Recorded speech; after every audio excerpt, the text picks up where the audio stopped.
wag kayong maniniwalang nakulam si Sergey B na naengkanto ng kesyo nung pinaglaruan, kinulam, etc. etc.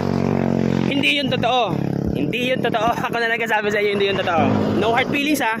Tingnan nyo si Sergey Bin. Di ba kung sa itsura niya parang isip bata? Yo guys, for today's video is let's talk about Sergey Bin. Okay, yun. Marami nagsasabi, marami nang kumakalat ngayon na nakulam daw, na paglaruan ng kung ano-ano, kinulam daw ng babaeng mahaba ang buhok, na nandun lang daw sa bahay nila, nandun lang daw sa paligid nila, bla bla bla bla, etc. etc. Kung ako yung tatanungin,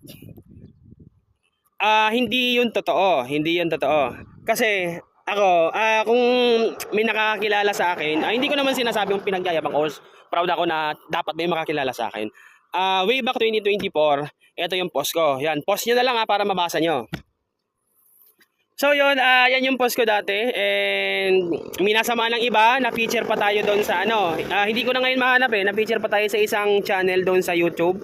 Na-feature pa tayo doon. Hindi ko na mahanap yung post na yun yung video na yun, and nakalimutan ko na yung pangalan ng channel. And then, so yun nga. May talento din tayong ganito. And pasikreto lang, hindi pinapangalandakan and hindi pinagmamayabang. Basta hindi ko pinapangalandakan, hindi ko binumoses sa iba. Yon, may experience din tayo sa ganyan. And so yon, search niyo na lang yung context ng yung kahit yung mismong post, copy niyo lang and then search niyo sa search bar, lalabas yun and may mga comment doon. May mga comment doon. So yon, moving forward tayo. Hindi totoo yung nangyari kay yung kumakalat kay Sergey Bin.